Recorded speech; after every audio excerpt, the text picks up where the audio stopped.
Hey, it's another podcast with the Bickersteins. Welcome to Off the Mark. I'm Mark in Off the Mark, and this is the part where Kathy always says, "Hi, I'm Kathy." Except for the second episode in a row, Kathy is nowhere to be found. So legally, I am barred from discussing her whereabouts. There's a lot of legal action underway here. It gets ugly. No, it's a billing issue. She has a lot of bills and she wants more money for doing these podcasts. No, she wants top. That's not it. She wants top billing. Like she wants her name before mine, which is, that's a tough ask. She wants like the welcome to Kathy with Off the Mark, I think is what she's looking for. Anyway, we have a team of lawyers sorting this whole thing out. With any luck, Kathy will be back for the newly retitled Kathy Presents the Bickersteins, starring Kathy, featuring Kathy, and introducing some new guy named Mark, brought to you by Kathy. Actually, this is my Joe Biden whisper. She's out at the news conference, a very important news conference with Mothers Against Drunk Driving. And where I'm sure she's asking for top billing there as well. No, she's not. But she is at a news conference. And so this week or this episode, I get to play with the board and do all the important stuff. Our topic for this episode, after more than a year of empty convention centers and vacant hotel ballrooms, events are back in person as well as online. It's going to be kind of surreal to be in one of those hotels or convention centers, a conference center or stadium even, with thousands of people after being told to stay away from people for a year. So what we want to find out is how the event world has changed and will continue to change in the post-pandemic world, and how it can alter the way to plan for your next big business event. We have the founder and president of LOMA Marketing Agency, Loren Maisels. LOMA Marketing Agency was founded on the understanding that successful event marketing requires experience, strategic thinking, creativity, and is equal parts arts and science. And joining us now, very happy to have her. Loren, thanks for joining us. All right, so Loren wrote an article in PR Daily about the future of hybrid events. It was actually called, I had a note here. Okay, it was called How to Prepare for the Future of Hybrid Events, which almost sounds like dystopia-esque, how to prepare for these. But actually, it's quite the opposite.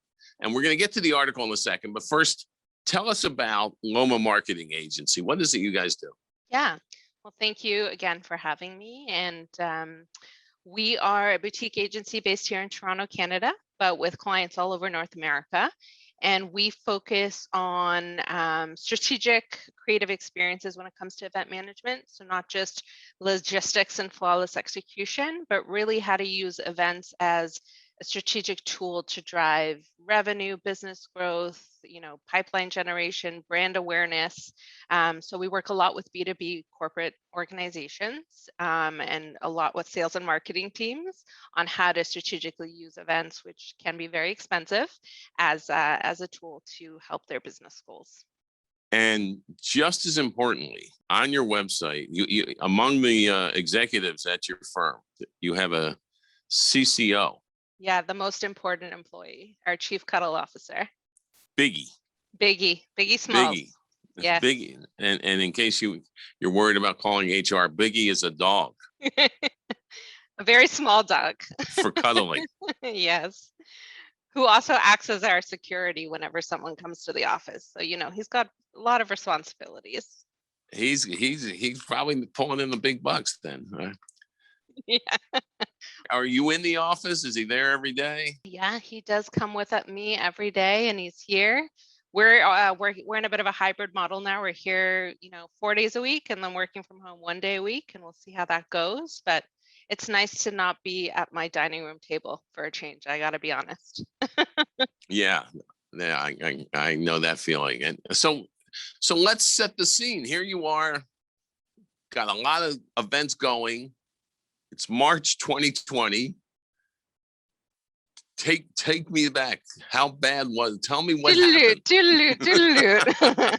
Yeah. Why does that seem so far away, but also not that far away? We were actually in San Francisco in the middle of an event when the tipping point of everything happened. So we were in the final stages of working on a large conference for a client of ours, which brings around 2,000 people. It was going to be in San Francisco, and we were at the point where we were proceeding, as everything was evolving, and that week when the ball dropped, we were in conference mode on site with people. We saw about a 30% drop in attendance. People were canceling like each day, but we still had a substantial amount of people traveling in for it. But the case counts were starting to pop up everywhere. And so we were in mitigate and survive the week mode as best as we could to get everybody through the week safely and also home safely. That was the goal. So that's where we were last March. Wow. Yeah. And how many did you have on the calendar about to, I mean, and you guys plan these things, this takes years to plan these events, right? Right. Yeah. So we came home after that week and we immediately started hearing from our clients saying, we need to cancel, we need to get out of our contract, we need to rework the contracts for future years. So we went into triage mode to kind of help everybody as best as they could figure out a plan for the future. So that was our reality of March and April last year. Did you set sick biggie on any of these people wanted to cancel or no? I think we were all in the same boat, both from the vendor and hotel and venue side. Everybody was, it actually was the beautiful thing about all of this over this past year has been seeing how people come together to just make things happen. And, from a place of compassion and understanding. Obviously, business is business, but at the same time, this is something none of us have ever, a lot of us have not dealt with before. So there was uncharted territory, so it was amazing to actually work with a lot of our hotel partners and venue partners to just find a solution that worked for everybody. Were you like meeting every day? And like, I mean, when you were in San Francisco and you're like, do we pull the ripcord today? Do we keep going? I mean, it must have been like moment to moment. Do you mean for the business or for various client events? For the event when you were in San Francisco. Oh no, we were too far down the rabbit hole. We were like we were going through with everything. Yeah. And it went really well. Thank goodness everybody got through the event safe, had a good time, got home safe, but there were new things we had to take into consideration.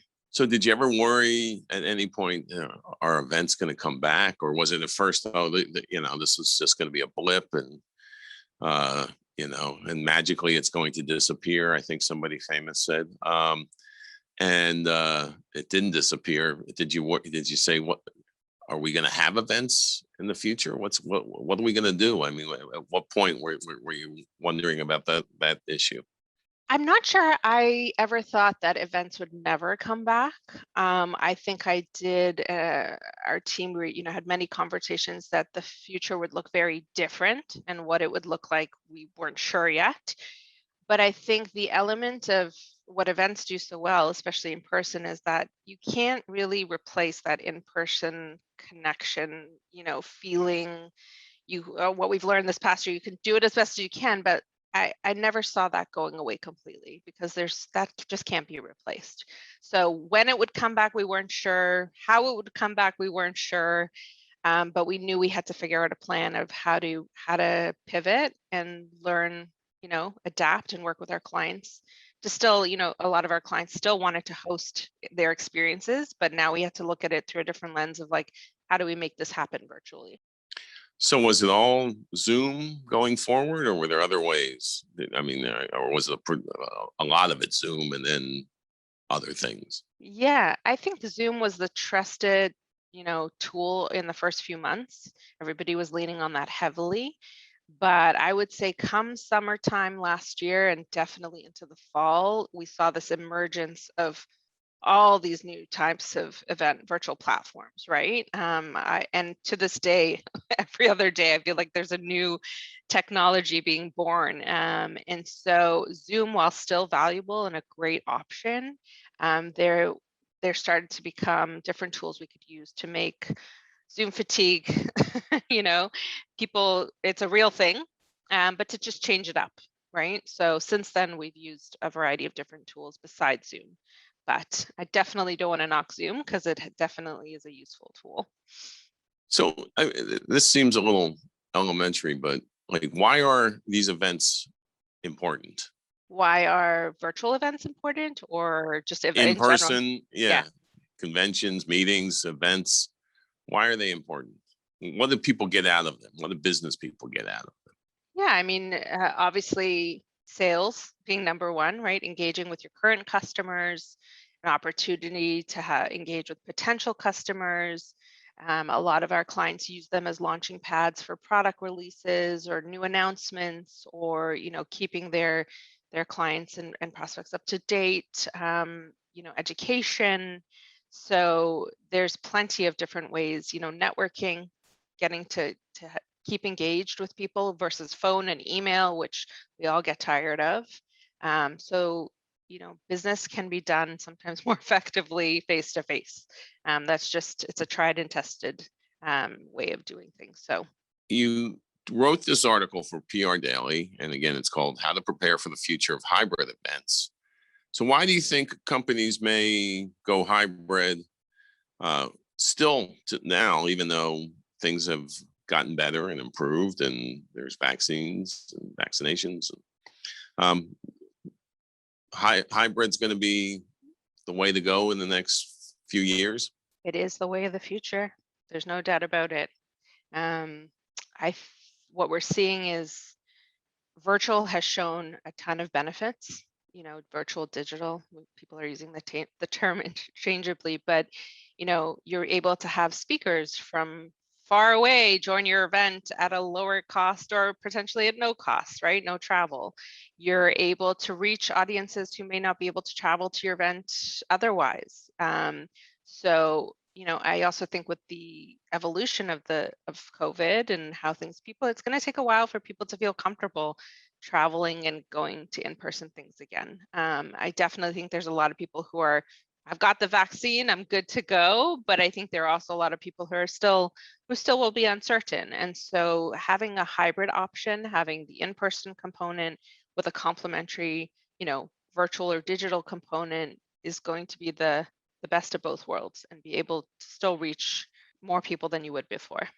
So, I mean, how do you balance the two? I mean, you don't want too much virtual if you're asking people to fly across the country and come to an event and stay in a hotel and blah, blah, blah. But you do want some of the virtual. So how do you walk that tightrope? Yeah, it's a great question. And I'm not sure there's like a one solution, one size fits all answer for that question. We always talk about that, the experiences, it's impossible to make virtual and in-person identical, right? They're different delivery methods. So, but you can endeavor to make them somewhat equitable, right? So it's looking at what someone online, what kind of experience they're looking for, and maybe they don't get all, the elements of the program that an in-person would, and evaluating the priorities, right? And the access to content at certain levels or experiences. So it's a hard one to answer. I don't have the best answer for it, but it's evaluating kind of the priorities of both audiences and tailoring it accordingly. Is there a point where somebody came back to you and said, we want the old school way of doing everything? And you were like, balloons and champagne, and we're doing a full in-person at a big convention center, and it's going to be grand, and it's going to be, 2019 all over again? We have not seen that yet. I think everybody's still in the headspace of we want to consider all of our options, especially this year, with the virus still, we have new variants now, things are changing, people are hedging their bets and maybe planning for 2022 and just writing out the rest of 21, with one plan of action. It's also an opportunity for people to, and we're kind of challenging our clients to say, what you did pre-COVID was great, it worked, but here's an opportunity to revisit your strategy and rethink how you approach things, right? And maybe do things a little differently. And yes, some people will not want to change very much, but a lot of people are very open to thinking that through. Some people say no news is good news. I say to those people, you've never read 1631digitalnews.com. Hey, everybody, there's a new site online that pulls the best content from the best sources from around the internet. Get the latest breaking news, U.S. news, sports, luxury, music, entertainment, and even a great lineup of podcasts, including, guess which one? Off the Mark. Off the Mark with the Bickersteinsteins. Check it out today at www.1631digitalnews.com. That's www.1631digitalnews.com. It's a great news site. It is. It's where we get all our news, or a lot of our news, most of our news, a good part of our news. I check it out first thing in the morning. And before you go to bed. All day. And before I go to bed. It's a 24/7 I'm going to go on it right now before our podcast in case I missed something. 1631. Check it out. 1631digitalnews.com. Is there anything that's really cool that you can share with us that came out of this? Something that you're like, we wouldn't think of initially, but we got robots or something. Yeah, anything that I guess the question is, what did you learn? Anything that you didn't expect to learn? Oh my goodness.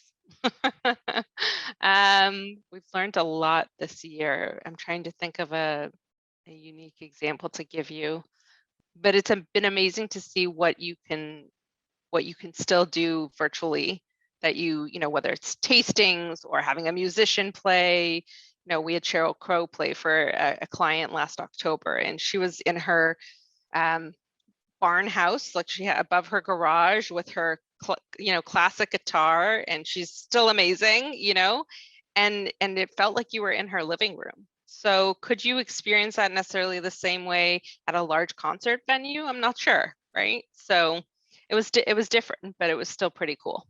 That's cool. How'd you do the tasting? We've done a few different tastings, whether it's been wine pairings or cocktail tastings, whether it's a cocktail class on how to mix things, giving people the ingredients in advance, letting them ask, the talent questions, or running a tasting with a flight of wine that people get in advance and then leading them through the tasting, and then having breakouts where people can kind of interact and discuss what they're tasting and learn more about wine. So there's been some fun programs we've been able to execute.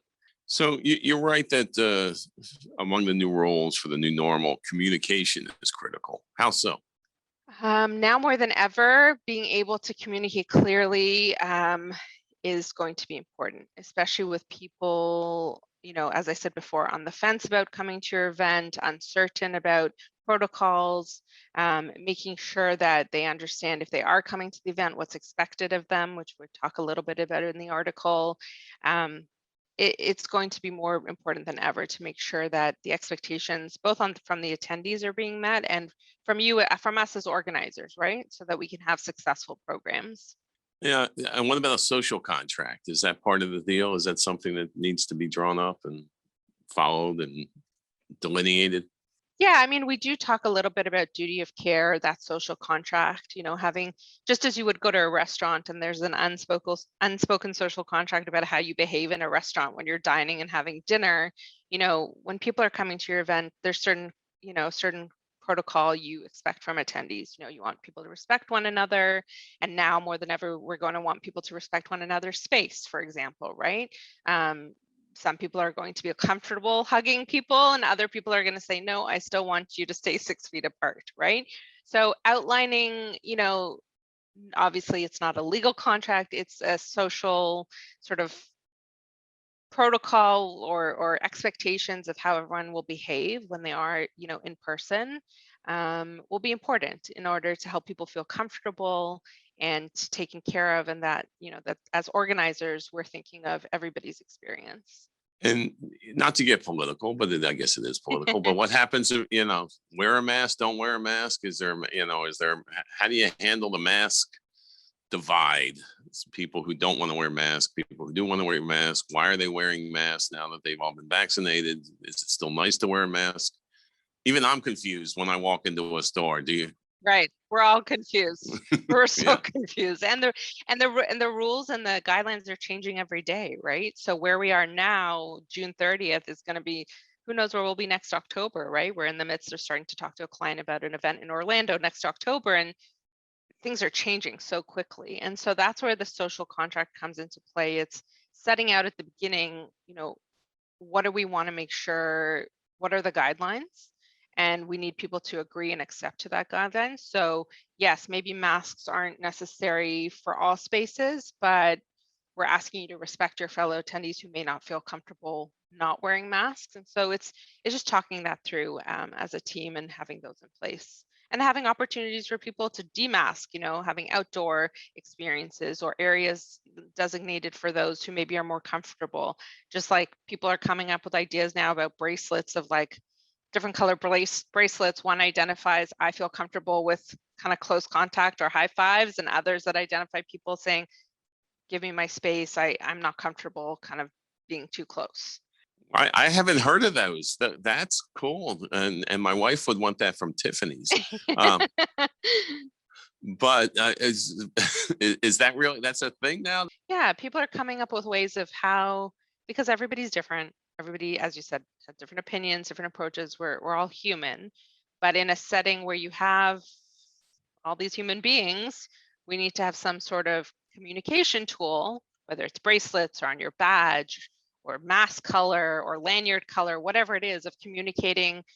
You need to respect. These are what makes me comfortable, and also what will make our event safe for everybody.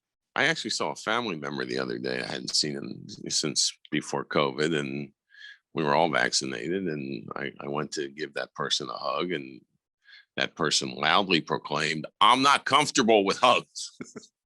And I was like, was that in the midst of the hug or after? It was really awkward. So that person could have used one of those bracelets. What about people planning their first in-person hybrid event?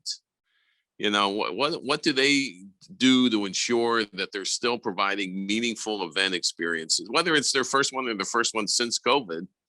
What do you do to make sure that it's still going to be a meaningful event? Yeah, I mean, you always want to start with your strategic objectives, right? From that informs everything. So what are we trying to accomplish? And then it helps to have, maybe different teams looking at the virtual experience and the in-person experience, and obviously collaborating together. So somebody's in the mindset of someone online and someone's in the mindset of someone in person, and they're collaborating. So it's definitely leveraging your strategy and how to map that to virtual and in person, and the different delivery tactics to do that, right? Whether it's from the social events to networking, to delivering your keynotes and content, how people ask questions. How do people online ask questions of the keynote, and how do people in person ask questions, and how do we bridge that gap, right? How do we allow those virtually attending to network with those in person?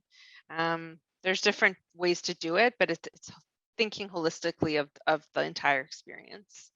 Did you ever think you know this much about virtual events? No. No. I really, if you would have asked me last March, all the things we've done this past year, I would have said, you got to be kidding me. But it's amazing what you do when you have to challenge the new normal, right? Right. Aren't you kind of proud of yourself? I'm damn proud of myself and my team.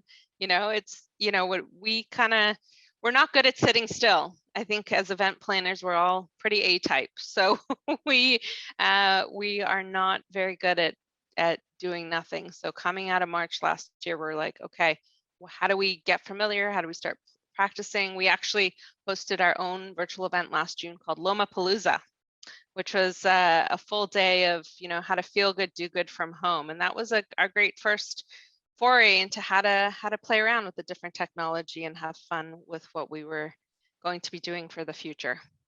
Did you own the headsets before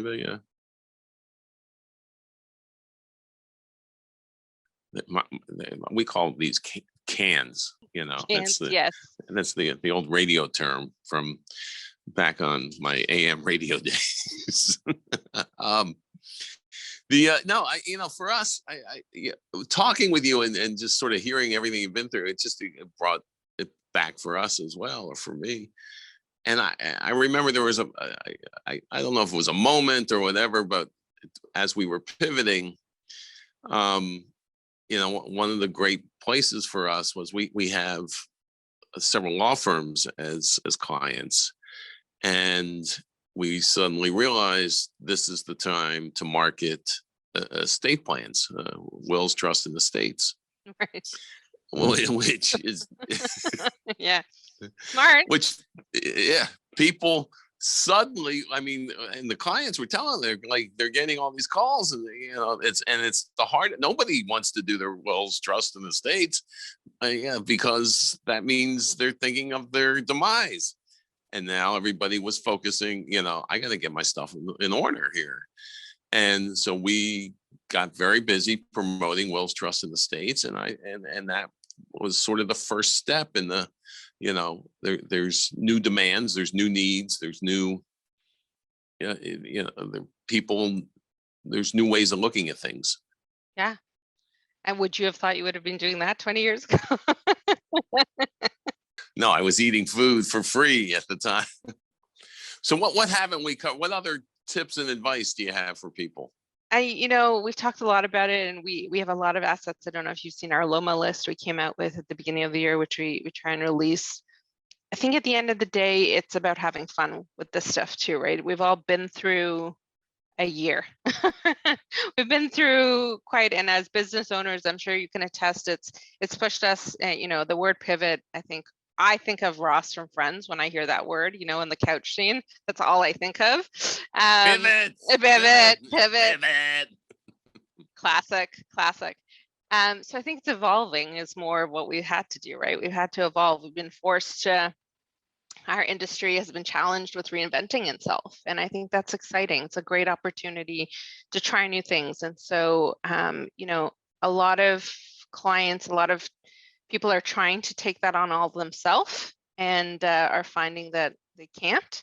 And so that's where we endeavor to kind of be a helping hand, guide them through the process, and these new guidelines and contracts and tools and technology, which there are plenty of, to be able to navigate our new normal. This is my own interpretation, but the new app Clubhouse, yes, it's almost like a convention. Do you like it? Do you hate it? Do you see it as anything close to what you do, or is it? Am I just making that up? No, I think it's like a new cool, and the way they handled it with only, invite only, this exclusivity. It'll be interesting to see if it's still popular by the end of the year, or if there's a new technology that replaces it, or once we do get back to more in-person experiences, whether that'll still be popular. But it's fun, something new, something different. I'm not hating on it. You're kind of damning it fake praise, but that's okay. We'll see if it's still around in December. I doubt it, but well, I'm from what I've seen of the evolution of all these, of just the technology in the space, things change really rapidly. So somebody wants to come to you. How do they get in touch with you, and what should they be thinking? I mean, do a lot of people come to you and they go, we should have a business event, we should have a big convention, we should have a meeting, and don't know why?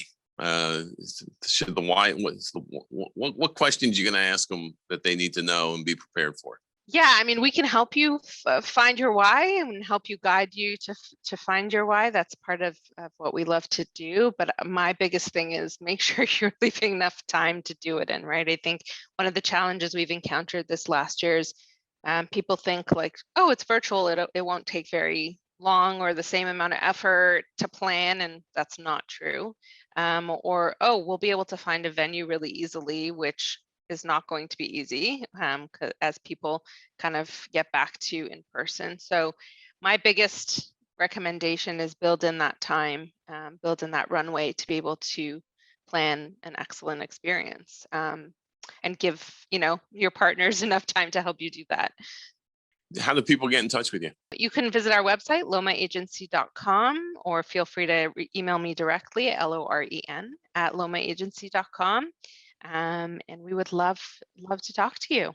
Fantastic. Loren Maisels, no relation to Mrs. Maisel.